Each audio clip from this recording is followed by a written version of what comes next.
جس جماعت سے آپ کا تعلق ہے نا، اس جماعت کی امت مسلمہ کو ضرورت ہے۔ قیامت بھی 10 محرم کو ہی آئے گی، جمعے کا دن ہوگا، تو میں آج دل کو حاضر ناظر رکھ کے، اپنی طبیعت کو حاضر پا کے باشعور آپ کو کہہ رہا ہوں، جاگ کے سننا خدا کا واسطہ۔ آپ اس جماعت سے تعلق رکھتے ہیں، اگر کافر کے سامنے اسلام کا کوئی چہرہ پیش ہو سکتا ہے تو صرف سنی کا چہرہ پیش ہو سکتا ہے، ختم ہو گئی بات۔ ورنہ کوئی صحابی کا بے ادب ہے، کوئی اہل بیت نبوت کا، آج مجھے کہہ لینے دو، کھل کے کہہ لینے دو۔ لوگ دلیلیں دیتے پھرتے ہیں، کہتے ہیں جی ایک وہ پینٹ کوٹ والا مولوی ہے، اس نے اینک بھی لگائی ہے، داڑھی بھی رکھی ہے، پینٹ کوٹ بھی پہنتا ہے، اس نے جی 1500 بندہ ایک دن مسلمان کر دیا، ایک دن 1000 مسلمان کر دیا۔ پر پتہ وہ بدبخت کہتا کیا ہے؟ وہ کہتا ہے امیر المومنین یزید رضی اللہ تعالیٰ عنہ، میں کیا کروں اس کے 1500 مسلمان کو یا 2000 اس کے کلمہ اور وہ جی بڑی دلیلیں دیتا ہے، وہ دلیلیں سنبھال کے رکھے، وہ دلیلیں جو جی بڑے لوگ اس کے ساتھ ہوتے ہیں۔ تو کربلا کے موقع پر زیادہ لوگ یزید کے ساتھ تھے، زیادہ لوگ، ہم کثرت کے قائل نہیں، ہم حق کے قائل ہیں۔ ہم اب چھوڑ دو بات، دلائل کی طرف آؤ۔ عجیب تماشا ہے، اور ایک مولوی صاحب اس کی حمایت کر رہے تھے، کہتے نہیں بندہ ٹھیک ہے، وہ بھول گیا تھا، اصل میں قصور عبید اللہ ابن زیاد کا تھا، اصل میں غلطی عمر بن سعد کی تھی، تو یزید کو زیادہ الزام نہیں دینا چاہیے۔ میں نے کہا بڑی تمہاری قریبی رشتہ داری ہے یزید کے ساتھ، تو اللہ سے دعا کیوں نہیں مانگتے کہ تمہارا حشر یزید کے ساتھ کرے؟ مانگنی چاہیے نا دعا۔ کیا خیال ہے آپ کا؟ ہم الحمدللہ جمعے والے دن مسجد میں بیٹھ کے دعا کرتے ہیں، یا اللہ ہمارا حشر امام حسین کے غلاموں میں کرنا، تو بھی کرنا، جرت کر، جرت ہماری جرت ایک، ہم یہ نہیں کہتے ان کے ساتھ کر، ہم کہتے ہیں یا اللہ ہمارا حشر ان کے، ہماری جرت دیکھو، ہم ان کے غلاموں میں، قدموں میں، نوکروں میں بیٹھنے کو دعا مانگ رہے ہیں، یا اللہ ہمارا ان کے غلاموں میں، غلاموں کے، تو بھی جرت کر دلیری، کر جرت، کہ یا اللہ میرا حشر یزید کے ساتھ کر دلیری، اگر اتنا ہی اچھا تھا تو۔ بے شرمو، اتنا ظلم نہ کرو، اتنی زیادتی، اتنا ظلم نہ کرو، یہ ظلم ہے۔ امام حسین جمعے والے دن خطبہ پڑھنے لگے، جمعے سے پہلے امام حسین نے خطبہ پڑھا، اور آپ نے ایک جملہ کہا جو ہمیشہ یاد رکھا جائے گا۔ آپ نے فرمایا یزید کو جا کے بتا دو کہ مجھ جیسا تجھ جیسے کی بیعت نہیں کر سکتا۔ او کیا فکرہ ہے امام علی مقام کا۔ فرمانے لگے مجھ جیسا تجھ جیسے کی بیعت، اور آپ فرمانے لگے بتاؤ اس وقت پوری دنیا میں کوئی نبی کا نواسہ موجود ہے میرے سوا؟ حضرت آدم سے لے کر مصطفیٰ کریم تک اس وقت پوری دنیا میں کوئی نبی کا نواسہ ہے؟ اور فرمایا اگر میں ہی ہوں پوری کائنات میں، لوگ کہتے ہیں فلانا علامہ صاحب کی تبلیغ بڑی ہے، ہم سے بڑا کون ہوگا تبلیغ کی بات کرنے والا؟ لیکن ڈرو اللہ سے، ڈرو، گمراہ نہ کرو قوم کو۔ یہاں تباہی اتر گئی ہے، کوئی بڑی داڑھی رکھ کے معاذ اللہ تعالیٰ اہل بیت کے بارے میں بکواس کرتا ہے، اور کوئی بالکل داڑھی مڈا کے ننگا سر کر کے ممبروں پہ ناچتا ہے اور صحابہ کے بارے میں بکواس کرتا ہے۔ میرے مصطفیٰ کے پاس اگر ابو بکر آئے ہیں تو وہ بھی شان والے ہیں، اور اگر بی بی عائشہ صدیقہ ان کے بستر پہ رہی ہے تو وہ بھی شانوں والی ہے۔ مولا علی شیر خدا کے بارے میں جو بات کرے پکا بے ایمان ہے۔ عجیب تماشا نہ کیا ہے جی، جو رب نبی پاک کے جسم کے قریب مکھی نہیں آنے دیتا، وہ گندا بندہ حضور کے قریب آنے دیتا ہے؟ عجیب تماشا ہے، امت کو تباہ کر رہے ہو، کافر کو موقع دے رہے ہو یہ کہنے کا کہ تمہارے نبی کے پاس بیٹھنے والے ٹھیک نہیں تھے۔ اگر حضور کے پاس بیٹھنے والے ٹھیک نہیں تھے تو بعد والے کیسے ٹھیک ہو گئے؟ تو یہ باز آنا چاہیے ان بے شرموں کو، یہ امت میں تفرقہ ڈالتے، بے حیائی کرتے۔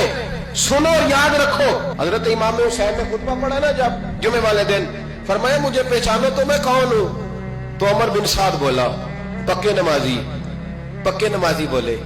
عمر بن سعد کہنے لگا حسین جلدی کر، ہمارا جمعہ لیٹ ہو رہا ہے۔ بلے ہو نمازیو، جلدی کر ہمارا، آئے ہائے کیا نماز ہے! یعنی نبی پاک کے نواسے کو شہید کریں گے، اور شہادت کے بعد جمعہ پڑھیں گے، اور نماز میں کہیں گے اللہم صلی علی محمد وعلی آل محمد۔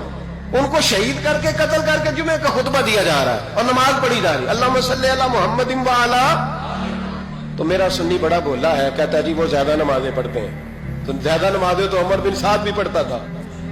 تو بولا او خدا کے، دیکھیں نا جتنی نماز کی اخلاق کی بات شاید میں کرتا ہوں، آپ کو جماعت میں کم لوگ ملیں گے، لیکن یاد رکھنا نماز عقیدہ نہیں، روزہ عقیدہ نہیں، عقیدہ حسین ہے، عقیدہ حسن ہے، عقیدہ علی ہے، عقیدہ عثمان غنی ہے، عقیدہ عمر فاروق ہے۔ میں اس شخص کو کیا کروں؟ مجھے اس شخص کی کیا ضرورت ہے جو ممبر پہ بیٹھ کے کہتا ہے حسین ابن علی باغی تھے؟ وہ شخص، اس کی نماز روزہ حج زکات دیکھا جائے گا؟ آؤ قرآن مجید سورہ شورا آیت نمبر 23، گھر جا کے قرآن مجید کھولو، یہ والی آیتیں بھی پڑھا کرو، یہ والی بھی کھولا کرو۔ صحابہ جمع ہو کے نبی پاک کے پاس آئے، عرض کی یا رسول اللہ صلی اللہ علیہ وسلم آپ کے خرچے زیادہ ہیں، آمدن کا ذریعہ کوئی نہیں۔ جس طرح آج لوگ ہر پیر صاحب سے نہیں پوچھ رہے، علامہ صاحب سے، کہ آپ کام کوئی نہیں کرتے، کپڑے پھر بھی سفید پہنتے ہیں، کیا ذرائع آمدن ہے، پھر بھی آپ گاڑی میں گھومتے ہیں۔ ہمارا تو پروگرام تھا مولوی بھوکا مر جائے، پر اس کے پاس آتے ہیں تو یہ تازی چائے پلاتا ہے، کیا مطلب، کس طرح کا رویہ ہے؟ صحابہ کے باہر وہ یہ نہیں سوچتے تھے آتے کہاں، وہ کہتے تھے آگے بڑھ کے حصہ ڈالیں۔